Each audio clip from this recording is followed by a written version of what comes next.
All right, we're back. Now we've found our way to this area here inside the Forest of Fallen Giants, and we're going to meet this person here, the hag. Anything. Oh, come now, help an old woman and buy something.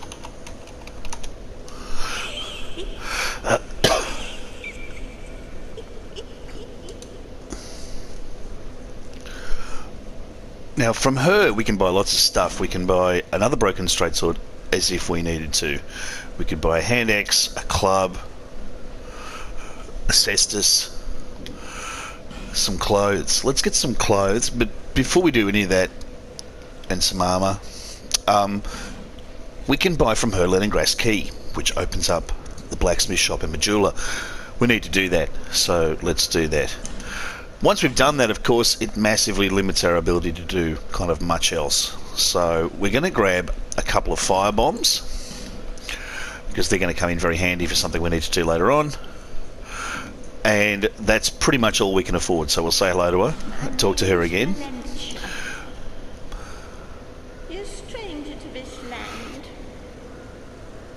Oh, we get as strangers these days. Everybody's gone and run off.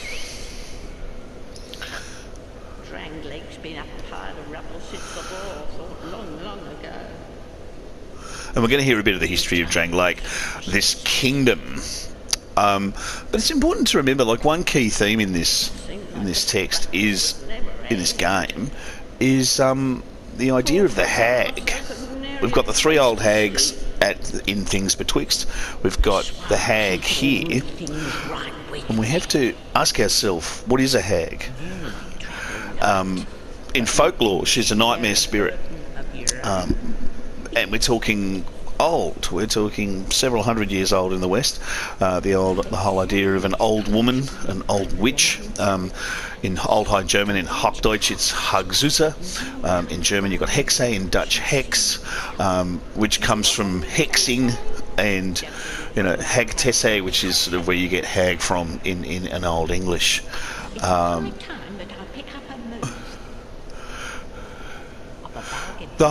Again, we have this idea of nightmares and dreams, and she's a nightmare spirit, sort of. And we're going to leave her at the moment. We've exhausted all of her dialogue. That there is a summon sign. You can use that to bring someone else into your game, which we're not going to do just yet. Okay, up here. Always nice to roll when you can. Someone summons. That whoosh sound is someone's summon sign disappearing and appearing. Now, in here, we can see straight ahead there's a thing, but also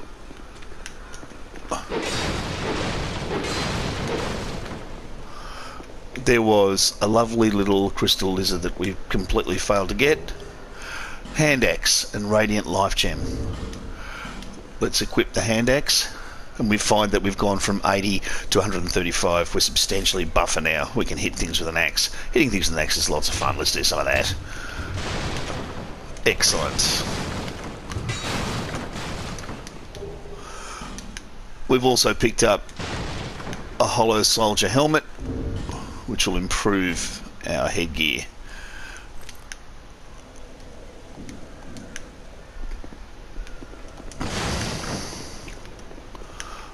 Bit of rolling around. We are in the dark, but here is the chest.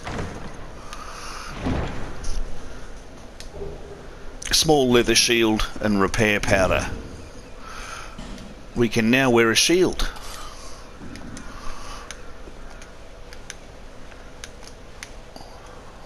It's not a particularly robust shield, but it is a shield, which is great. Now when we come in here, around to the left, we have a sleeping baddie. He's actually not asleep. We need to cope with him. And over here we have another chest. This one's a metal chest. Wooden chests you can actually destroy if you are stupid enough. We pick up a small white soapstone and a radiant life gem. Metal chests, however, single use only, and you can't destroy them. Drop down carefully, pick up your divine blessing, and over the top. Now, when we go out here, we've got a whole collection of bad guys waiting for us, so just be aware of that. Around to the right, there's this guy.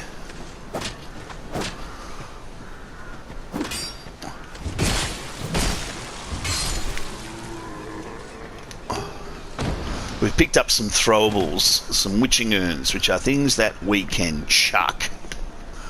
Okay, we're going to come down here, and we're suffering a little bit. This is where we do a plunging attack.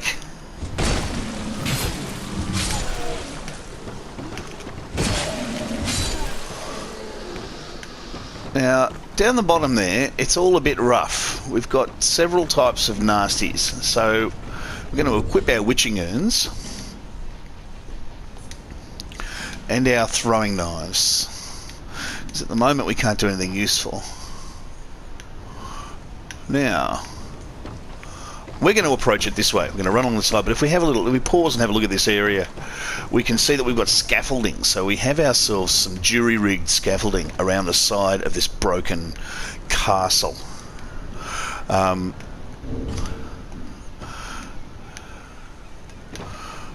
Everything looks old and everything looks rusted. We can see in there's some flames and a big pile of wood preventing us getting through. And this overgrown greenery, there's trees that have gone wild, there's Trifides trees. But over there, we can see what looks like a giant, or it looks like some sort of creature with a tree growing out of it. And we're going to learn that in the lore, Lore, the giants actually became trees. They sort of solidified into oak.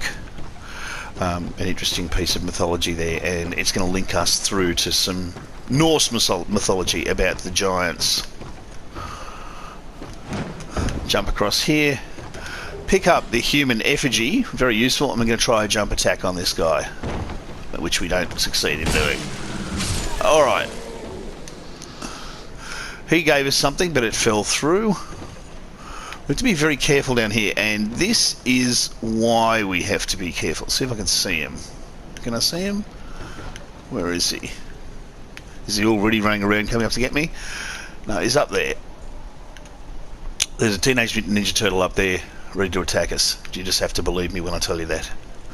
Alright, let's go down and pull these guys one at a time.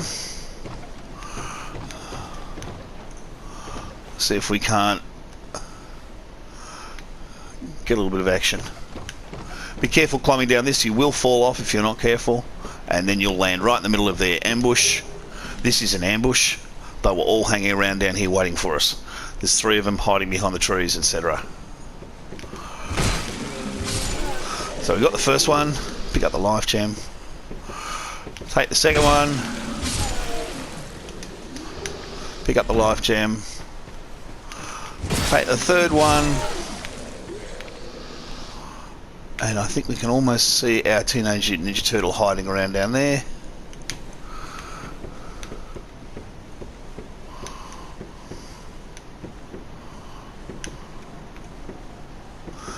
We can, if we are tricksy, jump across this, but first we're going to take out a few more of these guys. So once we do jump across that, we have to jump down into the middle of it all.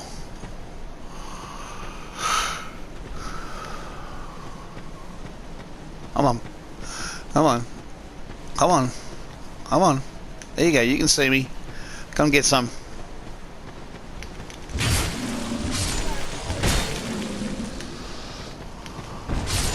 Alright, now he's almost certainly going to wake up. That's him there. A big Teenage Mutant Ninja Turtle with a ruddy great big hammer. He's going to whack us heavily on the head with his hammer. So, first thing we're going to try and do is... Are we too far away? We're almost too far away. His attack. He does that, which of course is nasty. Whoa! We should be able to hit him with that. Hit him with an axe. Often hitting people with an axe does a good job. It's a thing, you know. Hey, did you hit me with an axe? Yes, I did. There's one in there. Now we want to throw these, so we're going to use... We'll come around behind. Let's get this guy first. And there's another one up there. who's going to drop down on us. But we'll come up here first, round to the side, collect some booty. 3 life gems, we need them. They're going to come in very, very handy. And as soon as we go in there, we're going to get hassled, but let's do it anyway. Alright, you can see in here there's lots of fire now. Run in, grab that, and run out again, because of 2 things. 1 is a salamander, and 2 is an ambush. Oh, we might have already called the ambush in. Okay, there's a giant salamander down the end, like a big newt. He spits fireballs. That's going to come in very handy later on if we want to pick up some fireballs. Roll in here, open this up, and we pick up the first excellent weapon of the game, the fire longsword.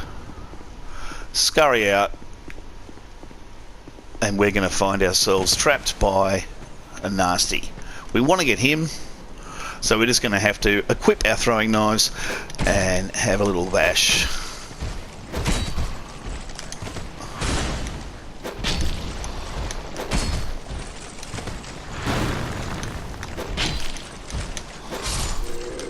Alright. It didn't drop anything for us. In here. And we grab ourselves a foot soldier's shield. Reasonably difficult to say 3 times quickly.